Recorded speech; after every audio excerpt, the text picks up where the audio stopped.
Tom, we've reinstated you here on the show after missing your hit yesterday. That's fine. There's a small fine to pay, but don't worry about that.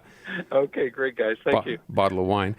So, Tom, let's start with evolving, if I can call it that, David Johnston news. We thought we were done with this, and all of a sudden, David Johnston publishes an op-ed in today's Globe and Mail. And I want to pick this one particular part, which is toward the end of his op-ed. He says this: the work, meaning his work, the work is not done, and I will not be dissuaded from completing it. What do you take that to mean? Well, that sort of pops off the page, doesn't it? I mean, it's feisty, and he was that way, throughout his piece, saying, I'm going to take this on, and using, rather strong language.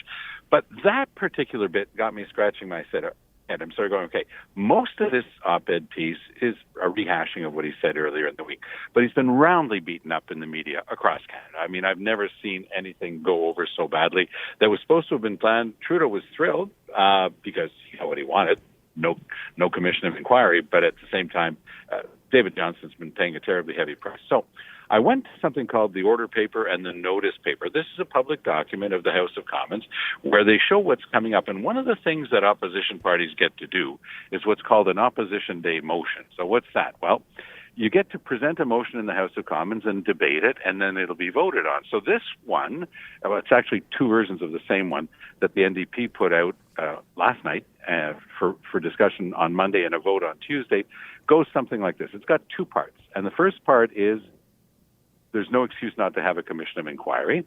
Second part is David Johnston has to step back. He just cannot. If ever we do this other part that we're talking about, it certainly can't be David Johnston.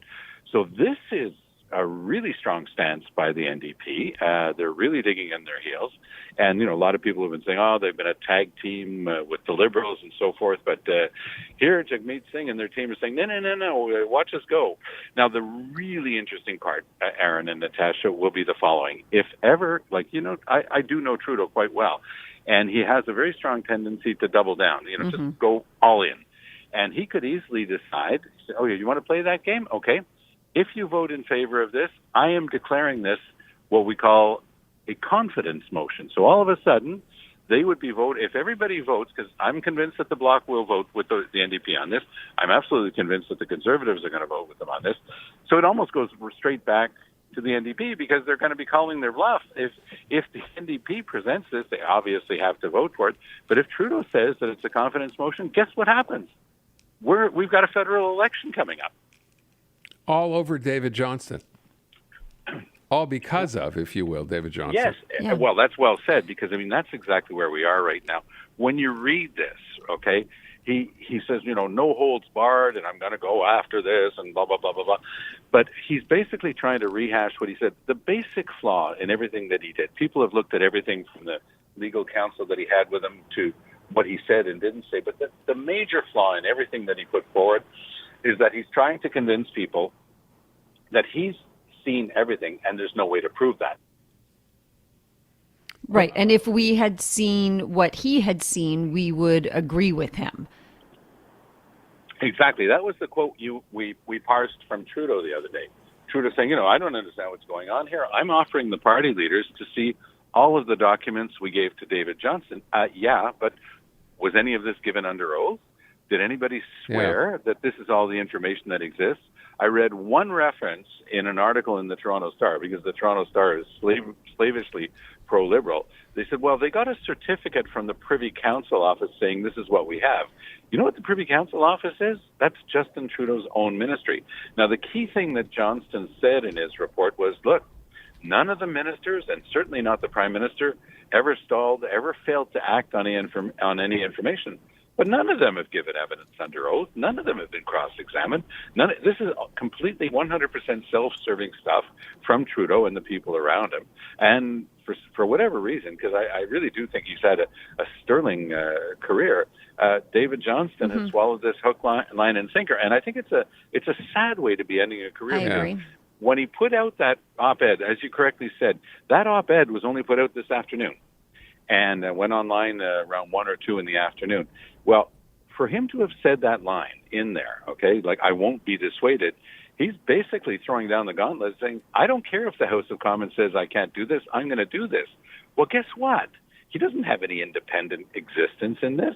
He's no longer the Governor General. He doesn't have a term of office. This is just something that Trudeau asked him to do, and he's decided that he's going to name himself to do the public hearing part. Not that there won't be a public inquiry.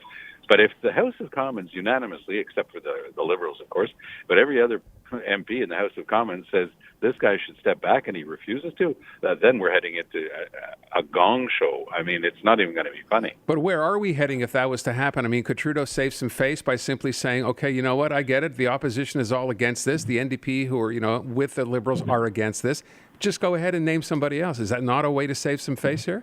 Yes, and that's what I suggested. If we're going to have to go ahead with some parts of this, in my article in the Gazette on Wednesday, I said, look, if this is what we've got to do one thing just to make this decent. Come up with a name of somebody that will be approved by the House of Commons. And by the way, that's also in the NDP motion. They're saying, look, any name that you come up with to replace him once he stepped back has to receive the unanimous approval. Let's say all-party approval of the House of Commons. And if you get that, maybe the person will be able to proceed and do something semi-credible short of a full commission of inquiry. But for now, the guy who's already decided in advance that he knows the answer is he says, well, I have to look at the flaws in how information is communicated. Mr. Johnston, that's not what people want to know. They want to know, did the Chinese Communist Party and the Chinese government contrive to defeat mostly conservative candidates in the 2019-2021 campaigns, and you're not giving us any serious answers on that. You're part of the stonewalling effort. You're part of the cover-up. Sorry about that. I'm thoroughly confused, honestly. I don't understand what the possible motive. People react badly to your decision, and then you double down and say, "No, I'm not going anywhere." I'm completely flummoxed by this. But let's move on to West Island MP Francis Scarpaleggia, who also had an op-ed in the Gazette today, basically also kind of doubling down and saying, my constituents have got it wrong, and I voted for what I believe is right. So, Tom, here's a clip from the interview he did this morning with Andrew Carter. Okay, great. Thanks. I think many things have become conflated. I mean, I've had people say to me, well, Bill C-13 will erode, English language education rights, but that's completely false because those rights are burned into the Constitution. That's a bit rich, considering Bill 40 and then another move to try to seize English school boards and put it. I mean, where does he get that from? He's pulling that out of thin air. He's just not following the file. And I'll preface it as I did when we talked about this with Andrew this morning. I quite like Francis Scarpaleggia. Okay, I mean, he's a smart guy. He's got an outstanding riding office that's always been there to help people. But what he just said there is flies in the face of what you just said. I mean, first of all, he's always talking about the preamble, but as you've had a chance to point out, Aaron, there are a couple of other references to Bill 101 in there. That's the first thing to mention. The second thing is you're absolutely right. Bill 40 was a bold-faced attempt by the CAC government to remove the right of the English-speaking community to control and manage its school boards, and it's anything but settled. And one of the things that Bill C-13, Trudeau's bill, the one that Scarpaleggia likes, one of the things that it does is it essentially asserts that there's only one linguistic minority in Canada.